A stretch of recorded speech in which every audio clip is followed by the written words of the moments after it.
Hello, good evening everyone. आप लोगों को मेरी आवाज़ आ रही है सबको? Yes sir. ओके। हाँ जी।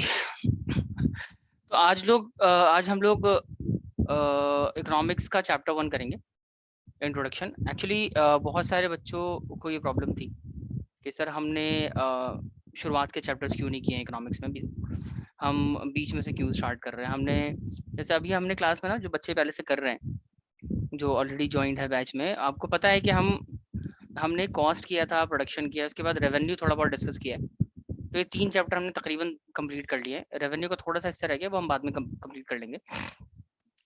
तो मैं ये चाह रहा हूँ कि हम ना अब माइक्रो इकोनॉमिक्स का जो इंट्रोडक्शन वाला पार्ट है, शुरुआत के जो 1-2 चैप्टर है वो ख़त्म कर ली, क्योंकि अभी जब आपके मिड टर्म्स होंगे या यूटी वगैरह होगा, तो उसमें चैप्टर 1 से आपसे क्वेश्चंस पूछे जाएंगे। तो मैं ये चाह रहा हूँ कि हम ये वाला पार्ट भी कंप्लीट कर लेते हैं, और ख़ास करके जो न्यू स्टूडेंट है उनको, उनका जो डाउट है कि हम ये चैप्टर क्यों नहीं कर रहे हैं, तो वो भी कवर हो जाएगा बेसिकली। ये चैप्टर 1 से ही स्टार्ट कर लेते हैं हम। तो जहाँ पे हमने रेवेन्यू छोड़ा है ना, उससे हम आगे बाद में कंटिन्यू करेंगे। मैं देखता हूँ बात करके मैनेजमेंट से, एक आध क्लास ना हम उसकी एक्स्ट्रा लगा के उसको ख़त्म कर लेंगे। उसमें एक ही सेशन रिक्वायर्ड है, आधा 1 घंटा लगेगा उसमें, वो ख़त्म हो जाएगा। खैर, तो आज की क्लास में हम बात करेंगे chapter 1, introduction of micro economics. इस चैप्टर में हमें पढ़ना है, इस चैप्टर में हमारा जो टॉपिक है ना, वो होगा प्रोडक्शन पॉसिबिलिटी कर्व। ये टॉपिक हमें सबसे पहले कवर करना है इसमें, और उसके बाद इस चैप्टर के बाकी टॉपिक्स को हम कवर करेंगे। तो प्रोडक्शन पॉसिबिलिटी कर्व क्या होता है, ये समझने के लिए हम एक एग्जाम्पल लेंगे और एग्जाम्पल के थ्रू इसको कवर करेंगे। ठीक है, नायशा स्पर्श क्षेत्र। ठीक है, आप लोगों को बात समझ आ रही है ना? हम एक नया चैप्टर स्टार्ट कर रहे हैं माइक्रो इकोनॉमिक्स में। ठीक है, यस सर। तो चैप्टर कौन सा है? चैप्टर इंट्रोडक्शन है, chapter 1 introduction to microeconomics, और उसमें टॉपिक हम कर रहे हैं production possibility curve. Production possibility curve होता क्या है, ये समझने के लिए सर मेरी बुक में ये चैप्टर नहीं है। आपकी बुक में किस नाम से है? पहला चैप्टर कौन सा है बताइए? Sir economics and economy. Economics and economy. तो उसी चैप्टर के अंदर ना प्रोडक्शन पॉसिबिलिटी कर्व भी होगा, सेम चैप्टर के अंदर ये टॉपिक होगा उसके अंदर। चले, देखिए प्रोडक्शन पॉसिबिलिटी कर्व क्या होता है, ये हम एक एग्जाम्पल के थ्रू समझेंगे। एक एग्जाम्पल ले रहा हूँ मैं, थोड़ा सा लेंदी कॉन्सेप्ट है, इसको समझने में हमें थोड़ा सा टाइम लगेगा। पहले हम उसका एक बेस स्टैब्लिश कर लेते हैं, उसके बाद हम डेफिनेशन वगैरह पे आएंगे। तो पहले हम बात कर लेते हैं प्रोडक्शन पॉसिबिलिटी कर्व होता क्या है।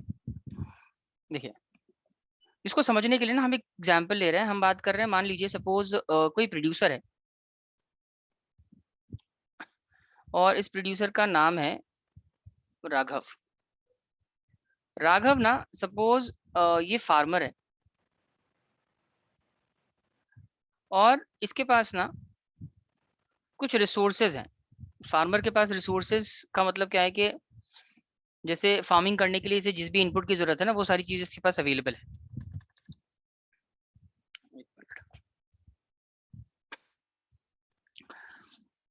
क्या चीजें हैं सर? इसके पास लैंड है कुछ, इसके पास कुछ लेबर्स हैं काम करने वाले, और इसके अलावा इसके पास मशीनें हैं, ट्रैक्टर वगैरह है, हार्वेस्टर है, इस तरह की चीजें हैं। और ये इन रिसोर्सेज का इस्तेमाल करके राघव जो है ना ये क्या करना चाहता है, ये 2 गुड्स का प्रोडक्शन करना चाहता है। ये प्रोड्यूस करना चाहता है सपोज ये शुगर केन का भी प्रोडक्शन कर सकता है और he can also produce wheat. तो ये 2 चीजें हैं जिनको ये प्रोड्यूस कर सकता है यूजिंग दी अवेलेबल रिसोर्सेज। सब बात समझ आ रही है कि राघव एक प्रोड्यूसर है, वो 2 तरह के गुड्स प्रोड्यूस करना चाहता है, किसान है ये बेसिकली, और ये शुगर केन और व्हीट का प्रोडक्शन करना चाहता है। और इसको प्रोड्यूस करने के लिए इसके पास क्या है, रिसोर्सेज में लैंड है, लेबर है और मशीन। ठीक है, अब इसके पास कितनी लैंड है उसका भी आइडिया मैं आपको दे देता हूँ। Suppose this is the area of land, इतनी स्पेस है इसके पास जिसपे ये दोनों चीजें प्रोड्यूस कर सकता है। इस एरिया पे, इतनी जमीन पे ये शुगर केन भी प्रोड्यूस कर सकता है और व्हीट भी प्रोड्यूस कर सकता है। अगर हम शुगर केन की बात करें कि इस पूरे एरिया पे अगर ये सिर्फ और सिर्फ शुगर केन का प्रोडक्शन करता है पूरी जमीन पे, अगर लैंड, लेबर और मशीन सब और सब के सब जो है वो सिर्फ शुगर केन की प्रोडक्शन के लिए अप्लाई करता है, तो he will be able to produce 15 ton of sugarcane. 15 ton sugarcane का प्रोडक्शन ये कर पाएगा। अच्छा, अगर ये सारे रिसोर्सेज को यूज करता है व्हीट के प्रोडक्शन के लिए, तो व्हीट का 5 टन का प्रोडक्शन कर पाएगा। ये जो एरिया है ना उसके हिसाब से इसकी कैपेसिटी डिफाइंड है इस जमीन की, इस लैंड की, कि अगर राघव चूज करता है कि he will use all the resources for the production of sugarcane only, then he will be able to produce 15 tons of sugarcane on this particular area of land. And if he chooses to produce wheat, then he will be able to produce 5 tons of wheat. ठीक है sir. अब situation क्या है कि मान लीजिए ये production कर रहा है अभी, एक second, combination, this is sugarcane और wheat।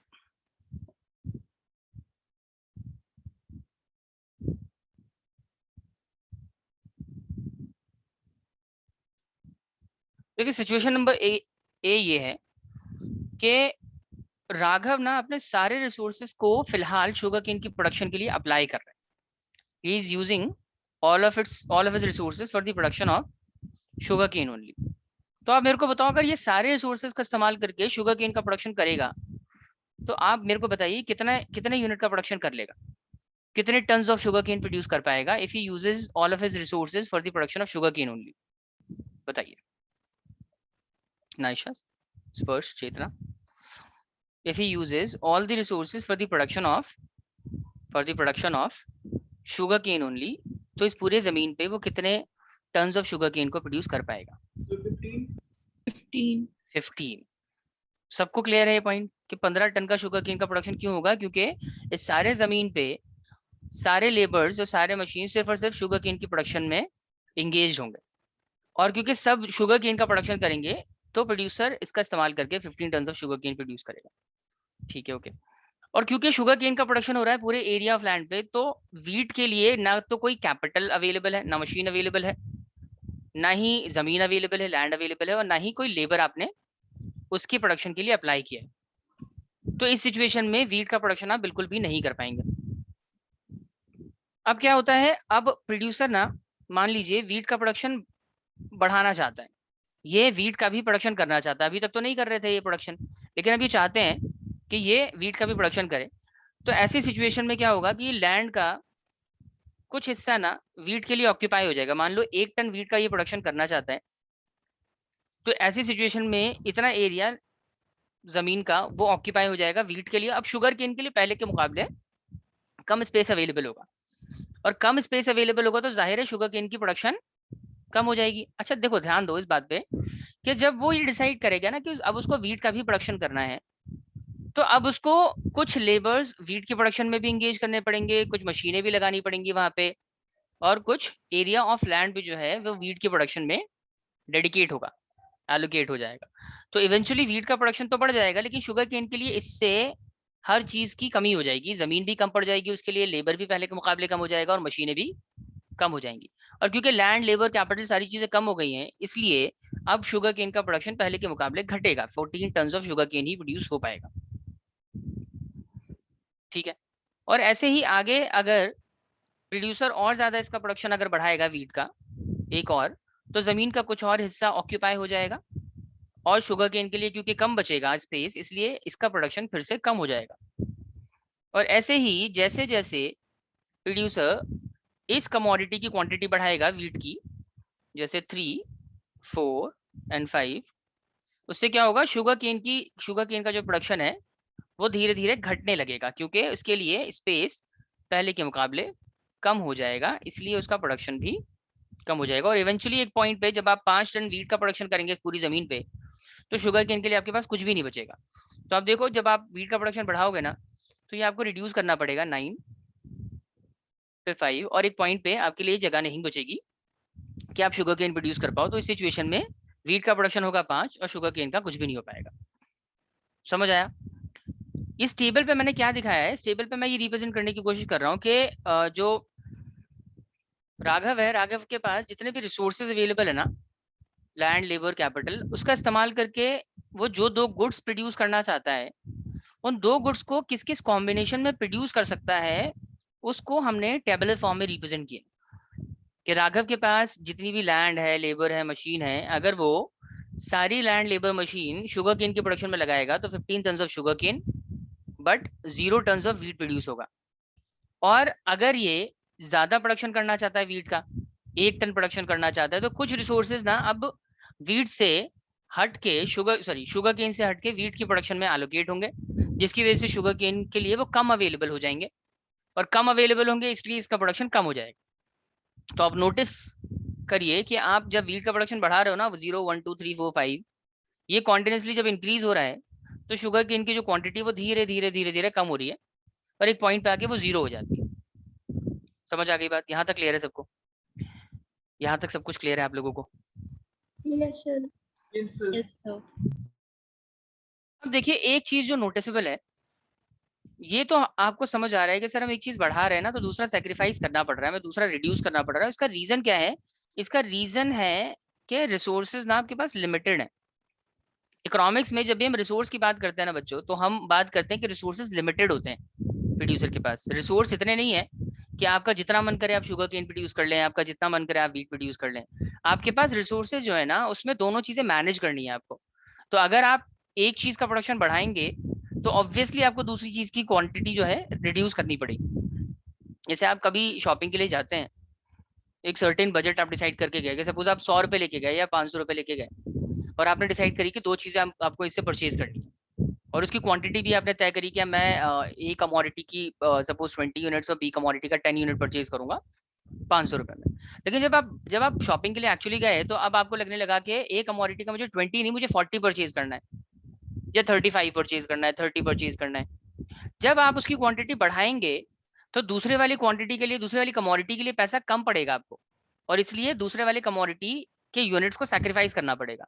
अगर आप घर से सोच के गए थे कि मैं ए का 20 और बी का 10 यूनिट परचेज करके आऊंगा, लेकिन आप वहां जाके शॉपिंग जब जाते हैं, आप बी ए कमोडिटी की ज्यादा क्वांटिटी परचेज करोगे, तो दूसरे कमोडिटी के लिए कम पैसा अवेलेबल होगा, तो उसके लिए क्वांटिटी भी आपकी कम हो जाएगी। सिमिलरली राघव जो है एक प्रोड्यूसर है, राघव के पास रिसोर्सेज हैं। यहाँ पे रिसोर्स, जैसे हमारे लिए रिसोर्स पैसा है, यहाँ पे रिसोर्स उसके लिए लैंड, लेबर, मशीन, ये रिसोर्सेज हैं। और इन रिसोर्सेज का इस्तेमाल करके वो शुगर केन और वीट दोनों चीजें प्रोड्यूस करना चाहते हैं। तो हमने क्या ऑप्शंस बनाए उसके लिए? हमने कहा कि पहला ऑप्शन आपके पास ये है कि 15 टन शुगर केन आप प्रोड्यूस कर सकते हो, लेकिन ऐसी सिचुएशन में आप प्रोडक्शन नहीं कर पाएंगे वीट का। फिर राघव हमसे कहता नहीं, मैं वीट का भी प्रोडक्शन करना चाहता हूँ। हमने कहा ठीक है आप करो, 1 टन वीट आप प्रोड्यूस करोगे ना, तो आपको शुगर केन की क्वांटिटी सैक्रिफाइस करनी पड़ेगी, क्योंकि आपके पास रिसोर्सेज उतना ही है।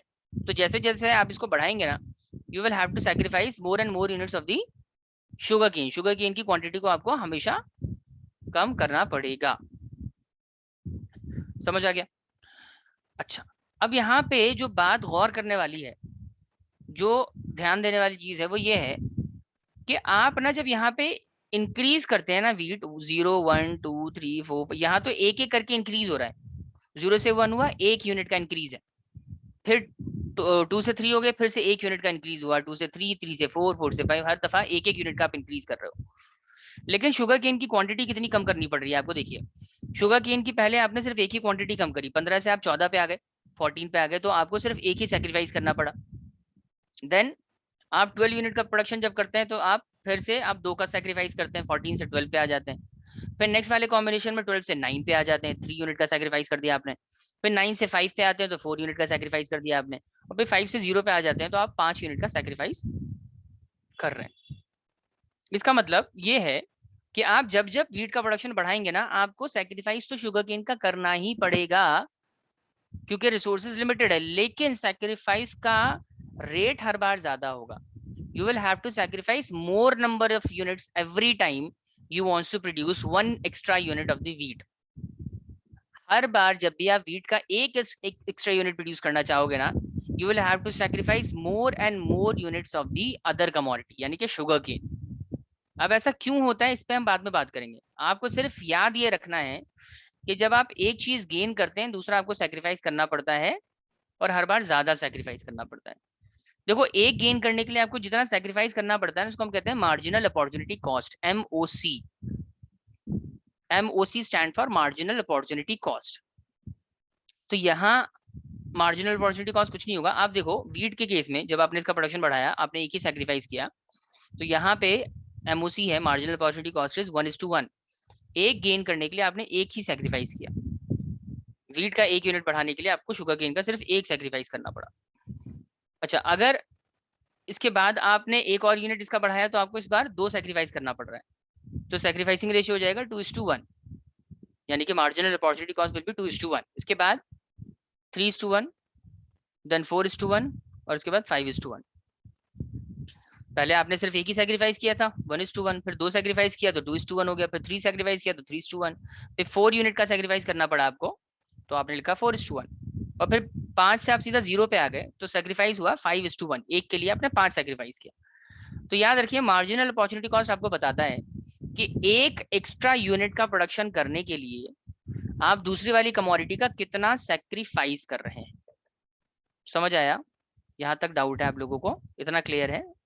अभी तक मैंने आपको ये नहीं बताया प्रोडक्शन पॉसिबिलिटी का होता क्या है। अभी तो हम एक एग्जाम्पल ही समझने की कोशिश कर रहे हैं। राघव एक फार्मर है, उसके पास रिसोर्सेज हैं, और वो इन रिसोर्सेज का इस्तेमाल करके 2 गुड्स प्रोड्यूस करना चाहता है।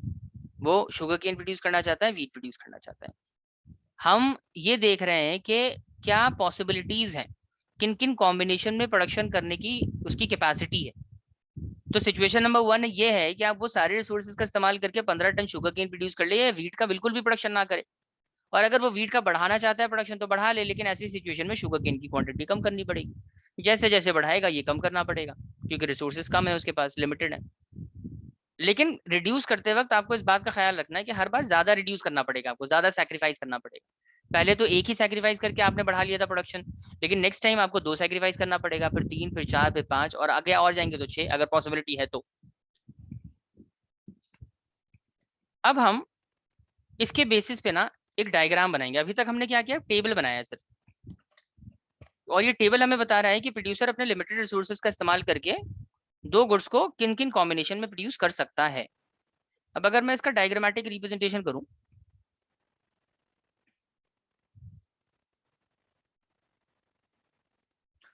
देखिए डायग्राम आपको बनाना आता ही होगा। ये इसे कहते हैं X axis, this is called Y axis. आप क्या करते हैं, जो भी गुड्स आपने लिए हैं ना, जैसे शुगर केन और वीट, इनमें से आप जो गुड्स रिड्यूस करना पड़ रहा है ना आपको, जिसको सैक्रिफाइस आप कर रहे हो एक बढ़ाने के लिए, उसको हम हमेशा वाई एक्सिस पे रिप्रेजेंट करते हैं।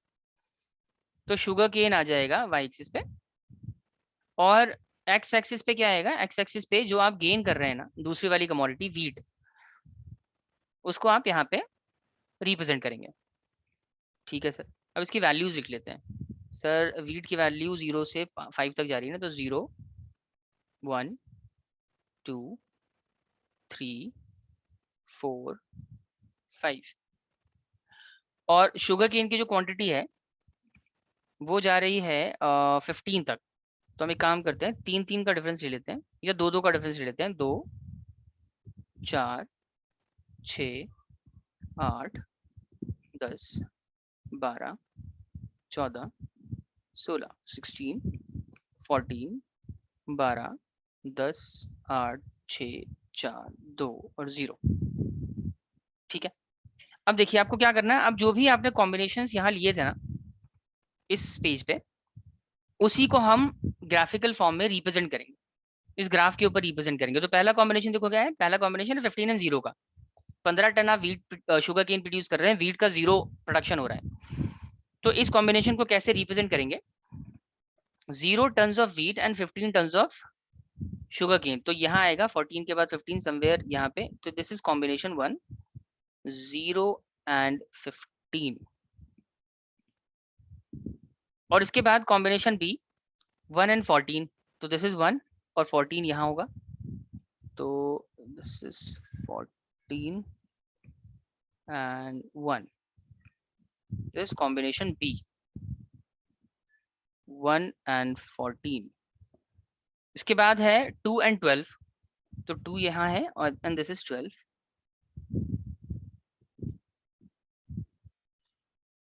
Combination C 2 and 12।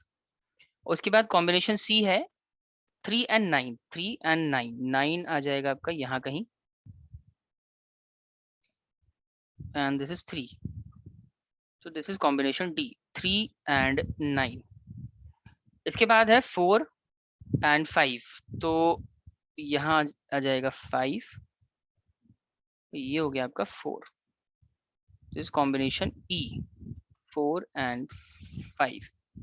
और इसके बाद लास्ट कॉम्बिनेशन है 5 and 0। तो 5 and 0 हो जाएगा यहाँ पे 5 ऑन एंड दिस इज 0। तो कॉम्बिनेशन F इज 5 and 0। जो भी कॉम्बिनेशन हमने बनाए थे ना पीछे, उसको हमने प्रेजेंट कर दिया है, प्लॉटिंग कर दी है उसकी। अब आपको एक लाइन के थ्रू इन सारे पॉइंट्स को कनेक्ट करना है। तो मैं एक लाइन के थ्रू इसको कनेक्ट कर देता हूँ। यहाँ से स्टार्ट होगा अपना कर्व, इस तरीके से नीचे की तरफ जाएगा ऐसे। समझ आ गया सबको? ये क्लियर है? डायग्रामेटिक रिप्रेजेंटेशन आपको समझ आया मैंने कैसे किया है? किसी को डाउट है? स्पर्श, नाइशा, चेतना? क्लियर है। बहुत बढ़िया। अब देखो, अगर मैं अब आपसे पूछता हूँ ना, ये है क्या चीज? देखो, इसको हम basically, this is called production possibility curve. ये जो हमने बनाया है ना, डायग्रामेटिक रिप्रेजेंटेशन जो दी है, this is called production possibility curve. अब मैं आपको समझाऊंगा प्रोडक्शन पॉसिबिलिटी कर्व की डेफिनेशन क्या है एक्चुअली। प्रोडक्शन पॉसिबिलिटी कर्व, अभी तक हमने डेफिनेशन वगैरह पे कोई बात नहीं करी है। देखिए, प्रोडक्शन पॉसिबिलिटी कर्व अगर मैं आपसे पूछूं, आप कहोगे सर प्रोडक्शन पॉसिबिलिटी कर्व ना बेसिकली ग्राफिकल रिप्रेजेंटेशन है। It is a graphical representation. सही बात है, ग्राफ बनाया तो ग्राफिकल रिप्रेजेंटेशन ही हुआ। It is a graphical representation. किस चीज का ग्राफिकल रिप्रेजेंटेशन है? दो गुड्स के अलग अलग कॉम्बिनेशन का, different combination of two goods को हमने ग्राफिकली प्रेजेंट किया। Different combinations of two goods को हमने ग्राफिकली रिप्रेजेंट किया। और ये वो सारे कॉम्बिनेशन हैं जो एक प्रोड्यूसर प्रोड्यूस कर सकता है। Producer can produce, which a producer can produce using his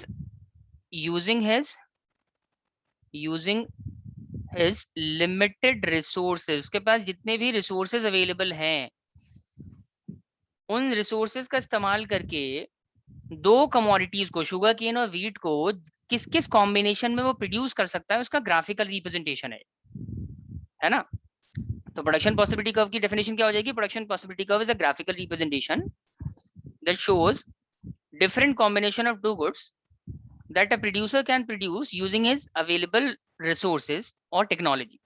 एक प्रोड्यूसर के पास जो भी रिसोर्सेज या टेक्नोलॉजी अवेलेबल है, वो उन रिसोर्सेज और टेक्नोलॉजी का इस्तेमाल करके दो कमोडिटीज को जिस जिस कॉम्बिनेशन में प्रोड्यूस कर सकता है उसका graphical representation production possibility curve कहलाता है।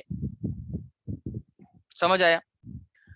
प्रोडक्शन पॉसिबिलिटी कर्व और ये जो आपने पीछे बनाया था ना टेबल, दोनों एक ही चीज को रिप्रेजेंट कर रहे हैं। ये टेबल जो है ये बता रहा है कि राघव अपने रिसोर्सेज का इस्तेमाल करके दो गुड्स को किन किन कॉम्बिनेशन में प्रोड्यूस कर सकता है। और ये जो ग्राफ है ना, ग्राफ भी सेम ही चीज बता रहा है।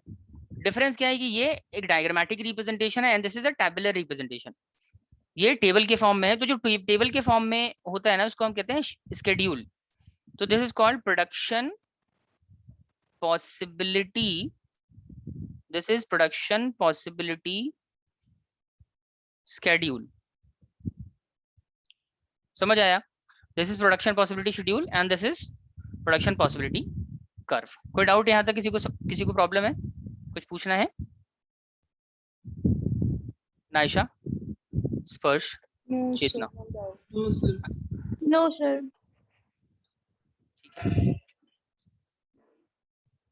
अक्षिता नहीं है आज। अच्छा आप डेफिनेशन देख लो तब तक, ठीक है? अजान होती है इसके बाद कंटिन्यू करते हैं। एक मिनट।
हाँ जी, तो डेफिनेशन आपने पढ़ ली। डेफिनेशन पढ़ के आपको कुछ डाउट हो रहा है, किसी तरह की कोई परेशानी है?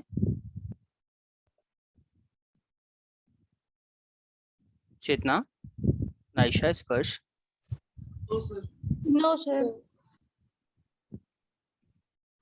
ठीक है, आगे चल रहे हैं। तो डेफिनेशन से हमें क्लियर हो गया कि बेसिकली प्रोडक्शन पॉसिबिलिटी कर्व जो है एक डायग्रामेटिक रिप्रेजेंटेशन है, ठीक है, which shows various combination of two goods that a producer can produce using available resources and technology. अब देखो प्रोडक्शन पॉसिबिलिटी कर्व को ना हम प्रोडक्शन पॉसिबिलिटी कर्व के अलावा भी कुछ नामों से जानते हैं।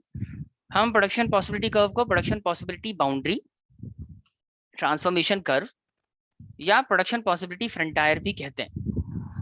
तो अगर आपके एग्जाम में या बुक में कभी भी किसी और नाम से इंफॉर्मेशन गिवन हो कि प्रोडक्शन पॉसिबिलिटी बाउंड्री एक्सप्लेन करा हुआ है, या एग्जाम में पूछ ले what is production possibility boundary, उसको डिफाइन कीजिए, तो याद रखें production possibility boundary, transformation curve और प्रोडक्शन पॉसिबिलिटी फ्रंटायर सब एक ही चीज होती है, देयर इज नो डिफरेंस। ये सब इसकी के नाम है, ठीक है। इसके अलावा आगे एक पॉइंट लिखा है कि प्रोडक्शन पॉसिबिलिटी कर्व ना प्रोड्यूसर की मैक्सिमम कैपेसिटी को रिप्रेजेंट करता है। इसको समझ लेते हैं, इसमें थोड़ा सा हमें टाइम लगेगा, एक सेकंड। हाँ देखिए, अगर मैं आपसे पूछूं ना कि बताओ इस वाले डायग्राम को देख के आपको क्या लग रहा है, आपको क्या पता लग रहा है कि अगर मैं आपसे पूछूं वीट मैक्सिमम कितना प्रोड्यूस कर सकता है हमारा प्रोड्यूसर राघव, तो राघव जो है वो वीट की कितनी क्वांटिटी प्रोड्यूस करेगा मैक्सिमम, बताइए 5, और शुगर केन का 15। तो ये जो लाइन आपने खींची है ना, ये प्रोड्यूसर की मैक्सिमम कैपेसिटी की लाइन है, याद रखिए। ये लाइन आपको ये बता रही है कि एक प्रोड्यूसर ना इस लाइन को क्रॉस नहीं कर सकता। ये या तो वीट का 5 यूनिट का प्रोडक्शन करेगा, 5 टन का सॉरी, या शुगर केन का 15 टन का प्रोडक्शन करेगा, और अगर चाहे तो इसके बीच का कोई कॉम्बिनेशन चूज कर सकता है।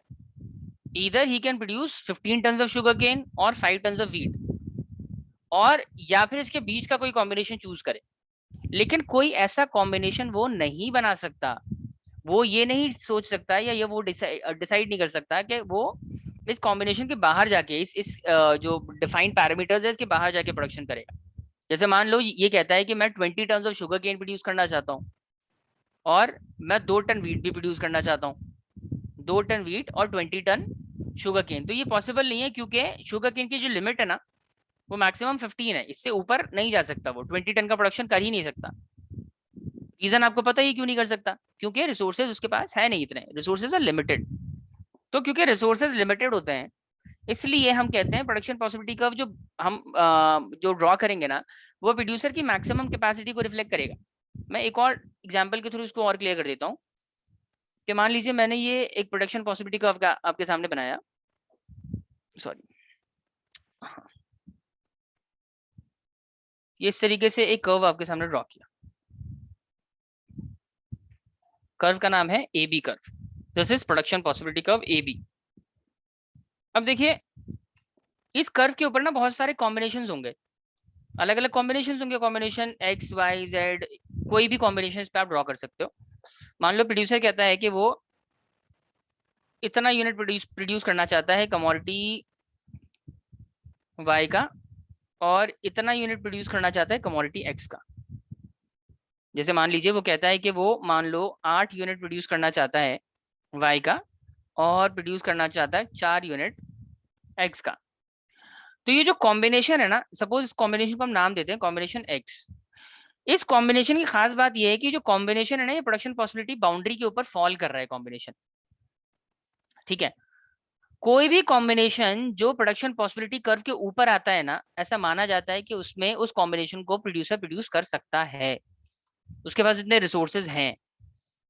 अच्छा कोई कॉम्बिनेशन वो ड्रॉ करता है, वो कहता है मैं मान लीजिए 4 यूनिट ही सिर्फ वाई का प्रोड्यूस करूंगा और 2 यूनिट ही सिर्फ मैं एक्स का प्रोड्यूस करूंगा, ये करना उसके लिए पॉसिबल है या नहीं है? Answer is yes.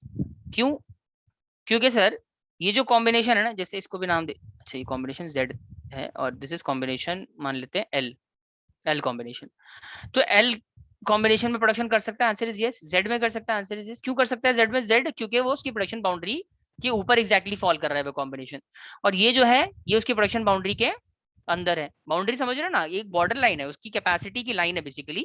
एक प्रोड्यूसर ना कोई भी कॉम्बिनेशन अगर ड्रॉ करना चाहता है, कोई भी कॉम्बिनेशन में प्रोडक्शन करना चाहता है, तो ही मस्ट इंश्योर कि वो जो कॉम्बिनेशन है ना वो उसकी बाउंड्री लाइन के अंदर अंदर रहे, या ज्यादा से ज्यादा बाउंड्री लाइन पे जाके वो कॉम्बिनेशन फॉल करे। तो any combination that falls within the production possibility curve और on the production possibility curve, उस तरह के कॉम्बिनेशन को हम कहते हैं अटेनेबल कॉम्बिनेशन। अटेनेबल कॉम्बिनेशन का मतलब है उस कॉम्बिनेशन में प्रोडक्शन किया जा सकता है। जैसे आप ये देखो, ऊपर जो हमने प्रोडक्शन पॉसिबिलिटी कर्व बनाया है ना, इसमें कॉम्बिनेशन ABCDEF, प्रोड्यूसर चाहे तो इनमें से कोई भी कॉम्बिनेशन चूज कर सकता है।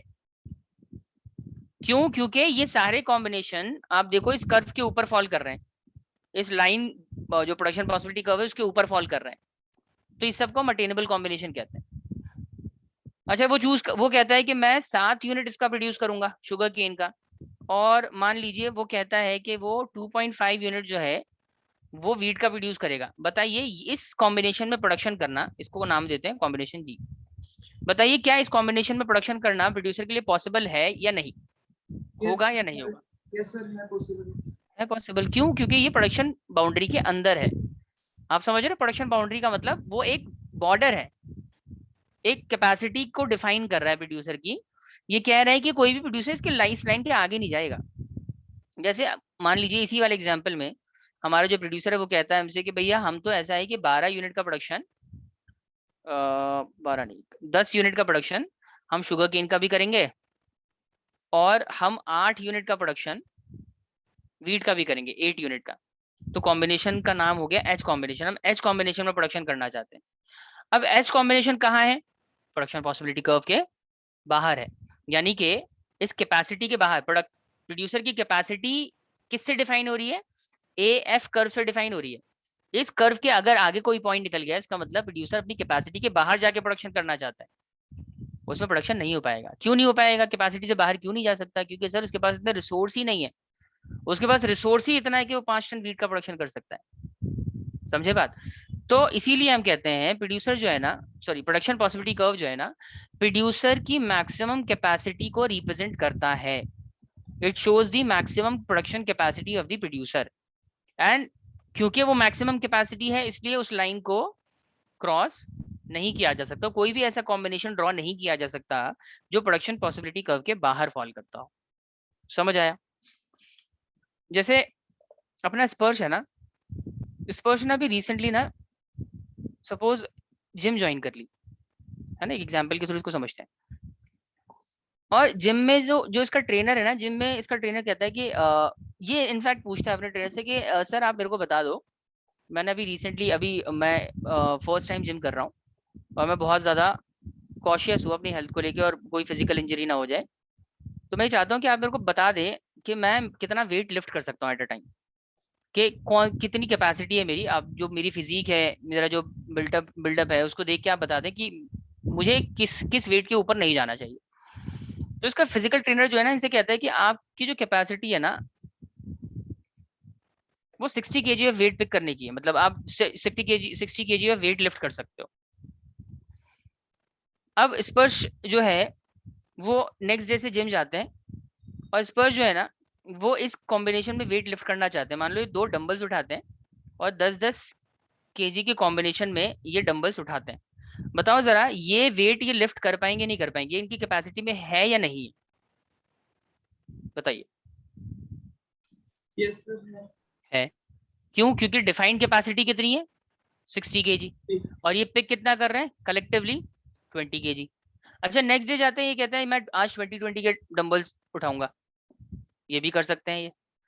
नेक्स्ट डे 30 के उठाना चाहते हैं, ये भी कर सकते हैं। लेकिन उसके बाद ना स्पर्श एकदम जोश में आते हैं। स्पर्श कहते हैं आज तो मैं दिखा दूंगा, आज ट्रेनर को भी दिखा दूंगा मैं कि मैं कितना उठा सकता हूँ, और ये डिसाइड करते हैं कि ये 40 किलो के वेट लिफ्ट करेंगे।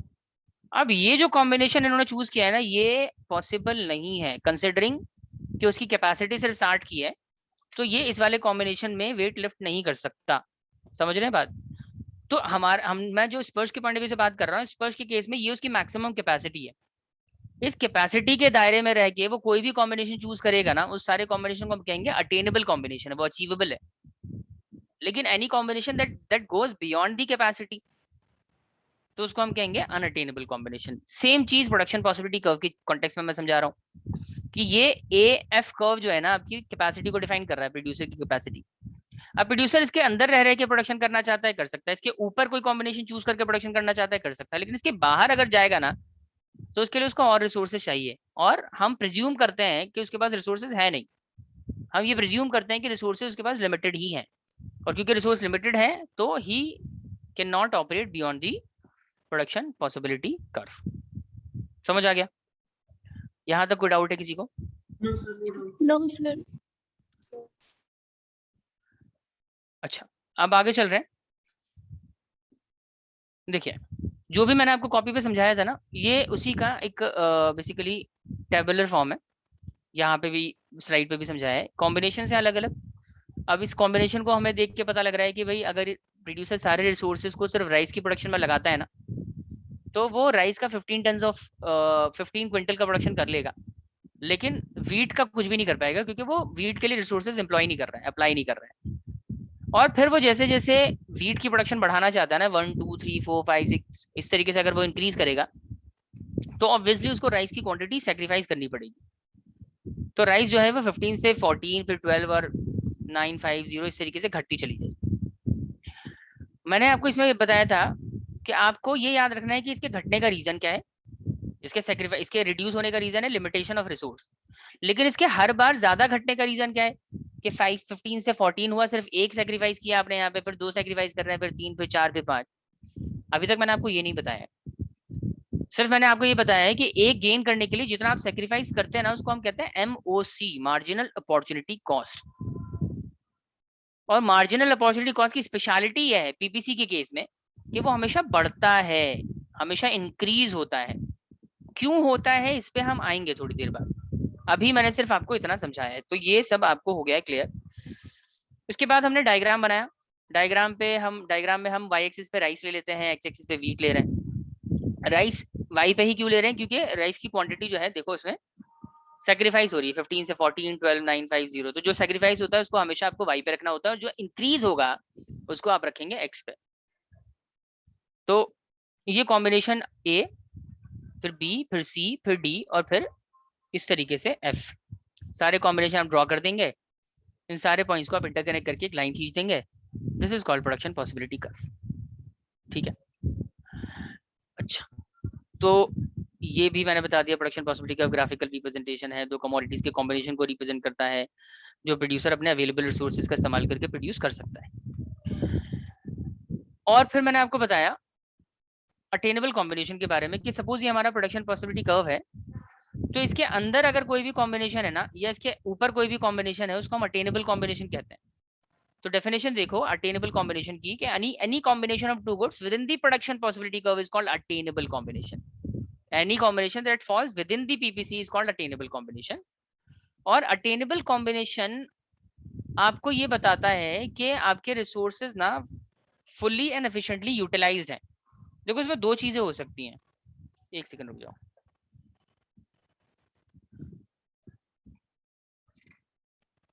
जैसे मैं आपको बता रहा हूँ बार बार कि अगर ये आपका प्रोडक्शन पॉसिबिलिटी कर्व है, तो इस कर्व में ए बी आपकी कैपेसिटी है।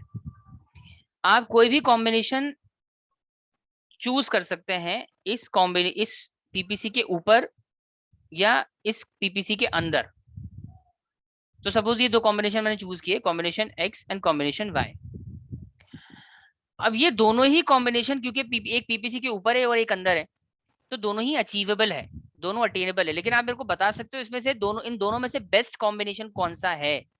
एक्स इज बेस्ट और वाई इज बेस्ट, इन दोनों में से बेहतर कौन सा है? वाई। क्यों? क्योंकि सर बहुत सिंपल सा लॉजिक है इसका। जब आपकी कैपेसिटी यहाँ तक पहुंचने की है और आप यहाँ तक पहुंच के काम करते हैं, तो ये रिप्रेजेंट करता है कि आप अपने रिसोर्सेज को कंप्लीटली यूटिलाइज कर रहे हैं, आप अपने सारे रिसोर्सेज को अच्छी तरीके से इस्तेमाल कर रहे हैं। लेकिन अगर आपकी कैपेसिटी यहाँ ऑपरेट करने की है, लेकिन आप यहाँ ना पहुंच के अंदर अंदर काम करते हैं, इसका मतलब आप अपने फुल पोटेंशियल को यूज नहीं कर रहे हैं, आप अपने रिसोर्सेज का अंडर यूटिलाइजेशन कर रहे हैं। समझे बात? तो कोई भी रिसोर्स जो अंदर है वो जाहिर अचीवेबल है, लेकिन कोई कॉम्बिनेशन जब अंदर होता है ना, वो ये बताता है कि there is under utilisation of resource, यहाँ पे रिसोर्स का प्रॉपर यूटिलाइजेशन नहीं हो रहा है। ठीक है, जैसे मैं आपसे कहता हूँ कि भाई आपकी मैक्सिमम पढ़ाई करने की कैपेसिटी क्या है, तो आपने कहा सर हम ना 6 घंटे पढ़ सकते हैं, 6 आवर्स पढ़ सकते हैं, कंसिडरिंग कि हमारे एग्जाम चल रहे हो, हमारे मम्मी का प्रेशर हो, हमारे पापा का, सारे सब कुछ अगर अप्लाई हो जाएगा ना, तो हम ज्यादा से ज्यादा 6 घंटे पढ़ सकते हैं। तो इसका मतलब आपकी 6 घंटे की पढ़ने की कैपेसिटी है। और मान लो आपको सिर्फ 2 ही सब्जेक्ट पढ़ने पड़ते हैं, अकाउंट्स एंड इकोनॉमिक्स पढ़ना पड़ता है। आप क्या कर रहे हैं अभी फिलहाल, आप 2 घंटा अकाउंट्स पढ़ते हैं, 1 घंटा इकोनॉमिक्स पढ़ते हैं, तो आप कितने घंटे यूज कर रहे हैं? सिर्फ 3 घंटे पढ़ाई कर रहे हैं। अगर आप 3 घंटे पढ़ना चाहते हैं तो जाहिर है आप पढ़ तो सकते हैं, लेकिन अगर आप 3 ही घंटे पढ़ रहे हैं तो मैं ये नहीं कह सकता कि आप अपनी पोटेंशियल का 100% यूज कर रहे हैं। जहां आपके 6 घंटे की पढ़ाई की कैपेसिटी आप 3 घंटे पढ़ के उठ जाते हैं, इसका मतलब आप अपने पोटेंशियल को प्रॉपर्ली यूज नहीं कर रहे हैं। ऐसे ही अगर आप इस कॉम्बिनेशन में पढ़ाई करते हैं कि 4 घंटे ये पढ़ेंगे और 1 घंटा ये पढ़ेंगे, तो अभी भी 5 घंटे हो रहे हैं, आप फिर से यूज नहीं कर रहे हैं। समझे? अगर आप ये कहते हैं कि मैं सारा दिन जो है अकाउंट्स ही पढ़ लेता हूँ, ये नहीं पढ़ूंगा इकोनॉमिक्स, तो सिचुएशन में भी आप अपने पोटेंशियल को प्रॉपर्ली यूज नहीं कर रहे। अब आप ये कहते हैं कि मैं 3 घंटे में डिवाइड कर दूंगा 6 आवर, तो ये आपका फुल पोटेंशियल है। तो ऐसा नहीं है कि इसमें पढ़ाई नहीं हो सकती, इस कॉम्बिनेशन हो सकती है, ये भी पॉसिबल है, ये भी पॉसिबल है, ये भी पॉसिबल है, लेकिन ये सब अनअटेनेबल, सॉरी ये सब जो है अंडर यूटिलाइजेशन को रिप्रेजेंट कर रहे हैं। आप अपनी ताकत का, अपनी पोटेंशियल का पूरा यूज नहीं कर रहे हैं, और ये आपकी फुल पोटेंशियल को यूज कर रिप्रेजेंट कर रहे हैं। लेकिन इसके अलावा आप कहते हो मैं तो 4 घंटे अकाउंट्स और 3 घंटे इको पढ़ूंगा, 7, ये पॉसिबल नहीं है, क्योंकि आपकी मैक्सिमम कैपेसिटी 6 घंटे है जो आपने पहले डिफाइन करी है। ठीक है, तो देखिए यही पॉइंट इसमें लिखा हुआ है कि any combination of two goods within the production possibility curve is called attainable combination and it indicates that resources are not fully and efficiently utilized in an economy. अगर इसके अंदर है कोई कॉम्बिनेशन तो ये इंडिकेट करता है कि रिसोर्सेज का प्रॉपर यूटिलाइजेशन नहीं हुआ है। अगर उसके ऊपर बनाओगे ना कॉम्बिनेशन तो वो इंडिकेट करेगा कि प्रॉपर यूटिलाइजेशन है। अब अनअटेनेबल की बात करें, अनअटेनेबल क्या है कि कोई भी कॉम्बिनेशन अगर इस पीपीसी कर्व के बाहर जा रहा है तो वो अनअटेनेबल हो गया। ठीक है, अब आ जाते हैं, देखो प्रोडक्शन पॉसिबिलिटी को बनाते वक्त ना कुछ अजम्पशंस हम फॉलो करते हैं। अजम्पशंस का मतलब कि कुछ चीजें हम प्रिज्यूम करके चलते हैं। जैसे पहला अजम्पशन ये है कि प्रोड्यूसर ना सिर्फ 2 ही गुड्स का प्रोडक्शन करेगा। अब ये अजम्पशन ना प्रैक्टिकल नहीं है। आप गौर करिए, आप सोचिए जरा कि एक प्रोड्यूसर के पास लैंड है, लेबर है, मशीन है। जैसे हम फार्मर के पॉइंट से अभी बात कर रहे थे ना, हमने कहा कि वो लैंड, लेबर, मशीन सबका इस्तेमाल करके सिर्फ 2 ही गुड्स बनाएगा। हम कह रहे हैं वो शुगर केन प्रोड्यूस करेगा और हम कह रहे हैं कि वो वीट का प्रोडक्शन करेगा। प्रैक्टिकली रियल लाइफ में ऐसा होता है क्या? एक बंदे के पास लैंड है, लेबर है, मशीन है, तो उसका जो मन करेगा वो प्रोड्यूस कर सकता है। वो वीट, शुगर केन के अलावा पोटैटो, अनियन कुछ भी ऐड कर सकता है। वो 2 की जगह 4, 5, 6 कमोडिटी का प्रोडक्शन कर सकता है, डिपेंडिंग अपॉन उसके पास कितना एरिया है, कर सकता है ना। लेकिन जब हम पीपीसी के बारे में पढ़ते हैं तो इस टॉपिक को डिस्कस करते टाइम हमें, हमारा जो अजम्पशन होता है ना, हमारा ये अजम्पशन होता है कि प्रोड्यूसर सिर्फ 2 ही गुड्स को प्रोड्यूस करेगा, 2 से ज्यादा प्रोडक्शन नहीं करेगा। समझ आ रही बात? ऐसा क्यों है? इसका रीजन आप में से कोई बता सकता है मुझे? हमने ऐसा क्यों माना है कि प्रोड्यूसर सिर्फ 2 ही गुड्स का प्रोडक्शन करेगा? हम 3 क्यों नहीं मान रहे, 4 क्यों नहीं मान रहे? कोई रीजन बताइए इसका। सर क्योंकि रिसोर्सेज लिमिटेड है। रिसोर्सेज लिमिटेड हैं, ठीक है, लेकिन लिमिटेड रिसोर्सेज का, जैसे आपके पास ना, मान लो आपके पास मान लो 500 रुपए, 500 का नोट है। अब मैं आपसे कहूँ नायशा या चेतना, आप ना एक काम करो, आप इससे सिर्फ 2 ही चीजें परचेज कर सकते हो। आपको लगता है ये बात प्रैक्टिकल है? आप तो सर आप ना 500 रुपए से जितनी क्वांटिटी, जितनी चीजें परचेज करना चाहें वो परचेज कर सकते हैं। मतलब जितनी का मतलब कि 2 से ज्यादा तो परचेज कर सकते हो। जैसे आप कोल्ड ड्रिंक परचेज कर सकते हो, बर्गर परचेज कर सकते हो, फ्राइज परचेज कर सकते हो, कुछ और चीजें भी ऐड कर सकते हैं आप इसके साथ। तो पैसा लिमिटेड भले ही है, पैसा लिमिटेड भले ही है, लेकिन इसके बावजूद हम चाहें तो इससे ज्यादा, 2 से ज्यादा चीजें परचेज कर सकते हैं। तो ये कोई वैलिड रीजन नहीं हुआ। प्रोड्यूसर सिर्फ 2 ही गुड्स का प्रोडक्शन क्यों करेगा? हाँ नायशा बताओ। सर उसका ग्राफिकल रिप्रेजेंटेशन। Correct, perfect. असल में प्रोडक्शन पॉसिबिलिटी कर्व को हमें डायग्रामेटिकली रिप्रेजेंट करना है, और डायग्राम पे हमारे पास एक्सिस कितने अवेलेबल है? एक्सिस अवेलेबल है सर सिर्फ 2,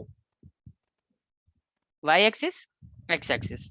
और अगर वाई और एक्स एक्सिस ही आपके पास अवेलेबल है, जिसपे आप एक एक्सिस पे सपोज शुगर केन रिप्रेजेंट करते हैं, वाई एक्सिस पे आप वीट रिप्रेजेंट करते हैं। अगर आपने तीसरा प्रोडक्ट ले लिया, आपने पोटैटो ले लिया, अनियन ले लिया, कुछ भी ले लिया, उसके लिए जगह कहाँ है आपके पास?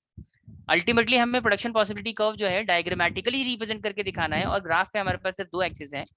इसलिए हम मानते हैं कि प्रोड्यूसर सिर्फ 2 ही गुड्स का प्रोडक्शन करेगा। इस वजह से ये अजम्पशन है हमारा। समझे बात? अब आते हैं आगे। दूसरा अजम्पशन ये है कि जो रिसोर्सेज है वो लिमिटेड रहेंगी। ये मैं आपको पहले ही बता चुका हूँ, रिसोर्सेज लिमिटेड रखना। इकोनॉमिक्स में एक्चुअली रिसोर्सेज लिमिटेड ही होते हैं, तो ये बहुत ऑब्वियस अजम्पशन है। आगे चल रहे हैं। जो जिस तरह की टेक्नोलॉजी का इस्तेमाल हो रहा है ना प्रोडक्शन करने के लिए, वो कांस्टेंट रहेगी। टेक्नोलॉजी में बार बार कोई चेंज नहीं होगा। जैसे मान लो जिस जिस जिस टेक्निक या जितनी लेटेस्ट मशीन यूज हो रही है फैक्ट्री के अंदर किसी चीज को प्रोड्यूस करने के लिए, हम हमेशा उसी मशीन का इस्तेमाल करके प्रोडक्शन करेंगे। दोनों ही गुड्स का प्रोडक्शन करने के लिए हम सेम टेक्नोलॉजी वाली मशीन यूज करेंगे। उसमें कोई आउटडेशन, अपडेशन, मॉडर्नाइजेशन नहीं होगा। हम ये नहीं मानेंगे कि प्रोडक्शन करते करते मशीन जो है ऑब्सोलीट हो गई। हम ये नहीं मानेंगे प्रोडक्शन करते करते हमने नई मशीनरी इंस्टॉल कर दी, टेक्नोलॉजी इंप्रूव हो गई हमारी। हम ये नहीं मानेंगे कि प्रोडक्शन करते करते ही हमारा जो टेक्नोलॉजी था, प्रोडक्शन की जो टेक्निक थी, वो आउटडेटेड हो गई। आप जो भी टेक्निक यूज कर रहे हैं ना प्रोडक्शन करने के लिए, हम हमेशा ये अज्यूम करेंगे कि टेक्नोलॉजी कांस्टेंट ही रहती है through out the level of production, through out production period. चाहे आपको कितना भी टाइम लग रहा है प्रोडक्शन के लिए, आप ये मानेंगे कि प्रोडक्शन के दौरान टेक्नोलॉजी कांस्टेंट ही होती है। This is our assumption. Practically ऐसा शायद नहीं भी होता है। आप किसी फैक्ट्री में जाओगे तो फैक्ट्री जो है प्रोडक्शन के दौरान ही बहुत सारी मशीनरी इंस्टॉल करती है ना, क्योंकि पुरानी मशीनें आउटडेटेड हो जाती है, तो उसको हटा के नई मशीनें इंस्टॉल कर दी जाती हैं। लेकिन जब हम पीपीसी के कॉन्टेक्स्ट में डिस्कशन करते हैं, हम ऐसा नहीं मानते। हम मानते हैं जो मशीन है, जो टेक्नोलॉजी पे काम हो रहा है, वैसे ही होता रहेगा, उसमें कोई चेंज नहीं होगा। आगे आ रहे हैं। नेक्स्ट पॉइंट इज, चौथा असम्पशन हमारा है कि जब हम प्रोडक्शन पॉसिबिलिटी कर्व ड्रॉ करते हैं ना, तो हम ये सोच के ड्रॉ करते हैं प्रोडक्शन पॉसिबिलिटी कर्व के जितने रिसोर्सेज हम यूज कर रहे हैं प्रोडक्शन करने के लिए, वो सब 100% हमने यूटिलाइज किए हुए हैं। Resources are fully and efficiently utilise. मतलब ये कि जैसे मान लीजिए आपके पास 10 लेबर्स हैं काम करने वाले और 20 मशीनें हैं। 10 लेबर और 20 मशीनें। तो जब पीपीसी बनाया जाएगा ना, ये सोच के बनाया जाएगा कि आपने 10 मशीनें और 20 लेबर्स अप्लाई किए हुए हैं। आपके सारे लेबर्स मिलके काम कर रहे हैं, सारी मशीनें लगी हुई। आप पीपीसी कर्व बनाते वक्त ये नहीं सोचेंगे कि हम ना मान लो 10 लेबर में से सिर्फ 5 ही लेबर, सॉरी 20 में से सिर्फ 15 लेबर यूज कर रहे हैं, मशीनें 10 हैं उसमें से सिर्फ 4 मशीनें यूज कर रहे हैं। अगर हम ये सोच के प्रोडक्शन पॉसिबिलिटी कर्व बनाएंगे तो उससे क्या होगा, हमारा प्रोडक्शन पॉसिबिलिटी कर्व ना प्रोड्यूसर की मैक्सिमम कैपेसिटी को रिफ्लेक्ट नहीं करेगा। और प्रोडक्शन पॉसिबिलिटी कर्व का एक इंपॉर्टेंट कैरेक्टरिस्टिक है ये कि प्रोडक्शन पॉसिबिलिटी कर्व ना प्रोड्यूसर की मैक्सिमम स्ट्रेंथ, मैक्सिमम कैपेसिटी को रिप्रेजेंट करता है। तो वो मैक्सिमम कैपेसिटी को रिप्रेजेंट करता रहे, उसके लिए जरूरी है कि हमने सारे रिसोर्सेज को अप्लाई किया हो। ये मान के आप बनाएंगे तभी जो है वो आपको मैक्सिमम कैपेसिटी शो करेगा। जैसे मान लीजिए, मैं आपके सामने एग्जांपल ले रहा हूँ। मान लो प्रोड्यूसर के पास ना मशीनें हैं, कुछ मशीन है मान लो 10, और कुछ लेबर्स हैं काम करने वाले, लेबर्स हैं 20। और हो क्या रहा है, उसने एक डायग्राम बनाया, प्रोड्यूसर ने प्रोडक्शन पॉसिबिलिटी कर्व की अलग अलग पॉसिबिलिटीज ड्रॉ करी और उसके बेसिस पे एक डायग्राम बनाया और ये कर्व बनाया। ये this is production possibility curve. और इसमें वाई गुड का मान लीजिए 50 यूनिट का प्रोडक्शन वो कर पाएगा, और अगर एक्स का प्रोडक्शन करता है वो, तो इन सारे रिसोर्सेज को यूज करके वो 100 यूनिट एक्स प्रोड्यूस कर पाएगा। समझ रहे हैं? सारे रिसोर्सेज अगर वो अप्लाई करता है तो 50 unit of Y and 100 units of X produce करेगा। This is production possibility curve first. ये पहला प्रोडक्शन पॉसिबिलिटी कर्व उसने बनाया, और ये सोच के बनाया है कि वो मशीन भी यूज कर रहा है सारी, लेबर भी यूज कर रहा है सारा। अब मान लो एक और प्रोडक्शन पॉसिबिलिटी कर्व मैं आपके सामने बनाता हूँ, और ये प्रोडक्शन पॉसिबिलिटी कर्व ना, इसमें हम मान रहे हैं कि सारे रिसोर्सेज यूज नहीं हो रहे। मशीनें सिर्फ इसमें मान लीजिए 5 मशीनें यूज हो रही हैं, और लेबर इसमें सिर्फ 10 यूज हो रहे हैं। तो 5 मशीन और 10 लेबर का इस्तेमाल करके वो प्रोडक्शन कितना कर पाएगा, उसको मैं ड्रॉ कर रहा हूँ। तो इसको ड्रॉ किया मैंने, तो मुझे पता लगा कि y का ये सिर्फ 20 यूनिट का प्रोडक्शन कर पाएगा, और x का अगर ये प्रोडक्शन करना चाहता है तो ये 40 यूनिट्स का प्रोडक्शन कर सकता है। ये है production possibility curve 2। Production possibility curve बनाते वक्त मैंने ये माना है कि सारे रिसोर्सेज को अप्लाई किया गया है।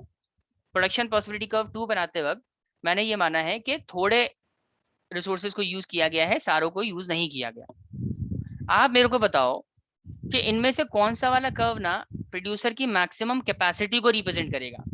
कर्व फर्स्ट शो करेगा या सेकंड वाला शो करेगा मैक्सिमम कैपेसिटी को? Sir first. फर्स्ट। आसान है ना इस बात को समझना? क्यों है फर्स्ट? क्योंकि इस वाले केस में आपने 100% रिसोर्सेज को अप्लाई किया है और इस वाले केस में आप 100% रिसोर्सेज यूज ही नहीं कर रहे। और याद रखो, जब भी आप पीपीसी बनाएंगे तो यही सोच के बनाएंगे, यही सोच के बनाएंगे कि रिसोर्सेज 100% यूटिलाइज्ड है। आप ये नहीं सोचेंगे कि आधे यूज हो रहे होंगे, 50% यूज हो रहा होगा, 70%, 60% यूज हो रहा होगा। क्योंकि अगर हम ऐसा सोचेंगे ना, तो याद करो हमने पीछे एक पॉइंट कवर किया था, ये वाला। एक मिनट,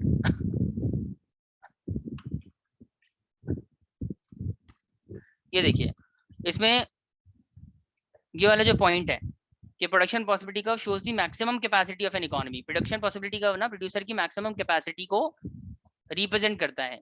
ये बात तभी सही हो सकती है जब हम ये मान के प्रोडक्शन पॉसिबिलिटी कर्व बनाएं कि हमने सारे रिसोर्सेज अप्लाई किए हैं। अगर हम सारे रिसोर्सेज अप्लाई नहीं करेंगे तो मैक्सिमम कैपेसिटी को कभी भी रिफ्लेक्ट नहीं करेगा। ठीक है, इसके बाद next point, resources are not equally efficient. जो रिसोर्सेज है ना वो इक्वली एफिशिएंट नहीं होते हैं, ऐसा माना गया है। समझ रहे हैं इसका क्या मतलब? रिसोर्सेज इक्वली एफिशिएंट ना होने का मतलब है, ये बहुत इंपॉर्टेंट कैरेक्टरिस्टिक है, ध्यान से सुनिएगा। अजम्पशन है, सॉरी, बहुत इंपॉर्टेंट, इसका बहुत बहुत बड़ा इंपैक्ट है पूरा प्रोडक्शन पॉसिबिलिटी कर्व के ऊपर। देखो, जब आप प्रोडक्शन पॉसिबिलिटी कर्व ड्रॉ करते हैं ना, तो आप रिसोर्सेज यूज कर रहे हैं। रिसोर्सेज में प्राइमरीली मैं लेबर की बात कर रहा हूँ। आप लेबर, वही लेबर आप उसको शुगर केन के प्रोडक्शन में भी यूज कर रहे थे और उसी को आप कुछ टाइम बाद कहते हैं कि आप वीट के प्रोडक्शन पे काम करो। तो इस पूरे कॉन्सेप्ट में हमें इस बात का ख्याल रखना है कि जो लेबर है ना, वो दोनों कामों में इक्वली एफिशिएंट नहीं है, दोनों कामों में एक बराबर की उसकी काबिलियत नहीं है। उसका वो एक मतलब दोनों जगह ना इक्वल एक्सपर्टाइज नहीं है उसकी। इसलिए जब आप उसको एक काम से हटा के दूसरे काम पे लगाते हैं ना, तो आपको दूसरी कमोडिटी का कुछ ना कुछ सेक्रीफाइस करना पड़ता है, क्वांटिटी रिड्यूस हो जाती है। और जैसे जैसे आप इस लेबर को दूसरे काम में ज्यादा लगाएंगे, आपको ज्यादा सेक्रीफाइस करना पड़ेगा। क्यों करना पड़ रहा है ज्यादा सेक्रीफाइस? क्योंकि ये इक्वली कैपेबल नहीं है दोनों एक्टिविटीज में। देखो, एक और एग्जांपल के थ्रू मैं आपको समझाता हूँ इस पॉइंट को, इसके बाद खत्म करेंगे बस सेशन। कि जैसे मैं इकोनॉमिक्स पढ़ाता हूँ और पिछले कई साल से मैं इकोनॉमिक्स पढ़ा रहा हूँ, अराउंड 6-7 ईयर्स, 7 ईयर से ज्यादा ही हो गए। और मेरा ना एरिया ऑफ एक्सपर्टाइज है इकोनॉमिक्स।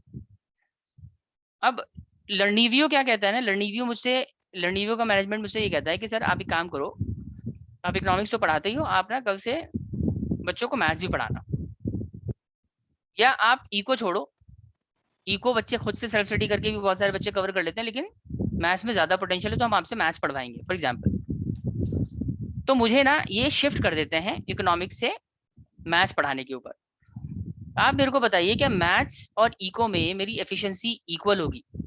क्या मैं उतना ही अच्छा, या एटलीस्ट मैं जैसे मैं इकोनॉमिक्स पढ़ा लेता हूँ, क्या मैथ्स भी वैसे ही मैं पढ़ा पाऊंगा? मेरी क्वालिटी सेम रहेगी या कोई फर्क पड़ेगा? बताइए। फर्क पड़ जाएगा। क्यों फर्क पड़ेगा? क्योंकि सर आपकी जो एरिया ऑफ एक्सपर्टाइज है ना, वो इकोनॉमिक्स से जब आपको दूसरे काम में शिफ्ट किया जाएगा तो आपको ना ज्यादा नुकसान उठाना पड़ेगा, ज्यादा सैक्रिफाइस। नुकसान का क्या मतलब है कि जैसे अभी ना इकोनॉमिक्स स्टूडेंट्स मेरे से पढ़ लेते हैं और मैं मान लीजिए मैं साल में 250-300 स्टूडेंट पढ़ा लेता हूँ एग्जाम्पल, लेकिन अगर मैथ्स पढ़ाऊंगा ना तो मैथ्स कोई नहीं पढ़ेगा मेरे से, शायद बहुत कम स्टूडेंट पढ़ पाए। इसका मतलब मैं जितना ज्यादा टाइम मैथ्स पे लगाऊंगा ना, उतना ज्यादा मुझे इकोनॉमिक्स का नुकसान करना पड़ेगा, उतना ज्यादा मुझे सैक्रिफाइस करना पड़ेगा इकोनॉमिक्स। सैक्रिफाइस मतलब कि मॉनेटरी सेंस में बात कर रहा हूँ कि जितना मैं उधर टाइम दूंगा उतना मेरे को इधर मॉनेटरी लॉस झेलना पड़ेगा। और ऐसा क्यों हो रहा है?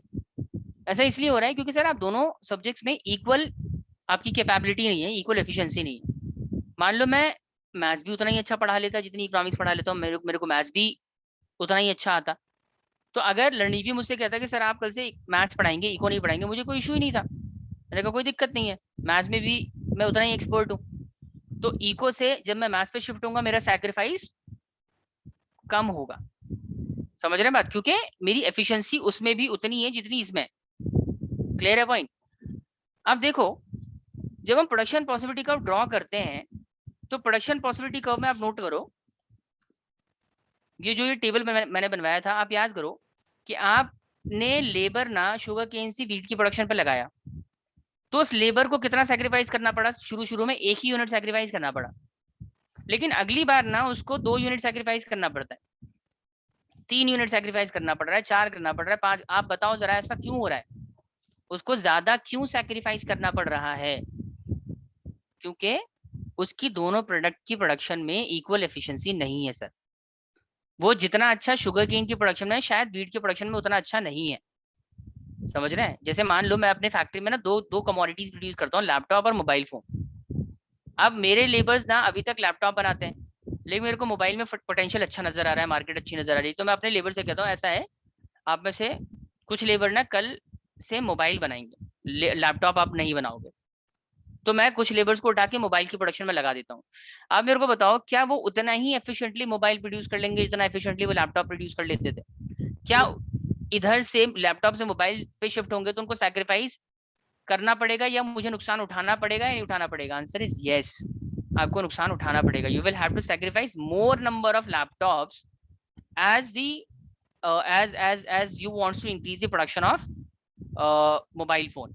जैसे जैसे आप मोबाइल फोन का प्रोडक्शन बढ़ाओगे वैसे वैसे लैपटॉप का ज्यादा यूनिट आप सैक्रिफाइस करेंगे, समझे बात? And this is due to the assumption that resources are not equally efficient। सिर्फ इसी assumption से है की वजह से ऐसा है कि रिसोर्सेज आपके इक्वली एफिशिएंट नहीं है, इस वजह से ऐसा होता है। समझ आ गई बात? यहाँ तक सब कुछ क्लियर है आप लोगों को? चेतना, नाइशा और स्पर्श। तो आज की क्लास में इतना ही करेंगे, अगली क्लास में ना हम इसके कैरेक्टरिस्टिक पे बात करेंगे बच्चे। कैरेक्टरिस्टिक इसके बहुत सिंपल से 2 कैरेक्टरिस्टिक है, उस पर हम अगली क्लास में बात करेंगे। फिलहाल मैंने आज की क्लास में आपको बताया प्रोडक्शन पॉसिबिलिटी कर्व क्या होता है, ठीक है? प्रोडक्शन पॉसिबिलिटी को और क्या कहते हैं हम प्रोडक्शन पॉसिबिलिटी कर्व के अलावा? प्रोडक्शन पॉसिबिलिटी कर्व प्रोड्यूसर की मैक्सिमम स्ट्रेंथ को रिप्रेजेंट करता है, और प्रोड्यूसर चाहे तो इसके अंदर रह के काम कर सकता है लेकिन इसके बाहर ऑपरेट नहीं कर सकता। उसके बाद हमने टेबुलर रिप्रेजेंटेशन किया इसका, उसको मैंने बोला कि हम इसको प्रोडक्शन पॉसिबिलिटी शेड्यूल कहेंगे, है ना? ग्राफ बनेगा तो शेड्यूल कहेंगे, वो सॉरी कर्व कहेंगे। ये कर्व हो गया आपका, ठीक है? तो ये सब हमने डिस्कस किया। इसके अलावा हमने अटेनेबल कॉम्बिनेशन, अनअटेनेबल कॉम्बिनेशन पे भी बात करी, और एक लास्ट टॉपिक हमने कवर किया है असम्पशन। तो आज की क्लास में हमने काफी सारा डिस्कस कर लिया है, अगली क्लास में हम इसके आगे कंटिन्यू करेंगे। तो होपफुली आपको ये सब समझ आ गया होगा। आपको मैंने सर को ना इसकी पावर पॉइंट शेयर कर दी है, तो उन्होंने शायद आपके साथ शेयर भी कर दिया होगा। तो आप लोग एक दफ़ा उसको रीड कर लीजिएगा, कहीं कोई प्रॉब्लम होगा तो अगली क्लास में उसको रिजॉल्व करेंगे।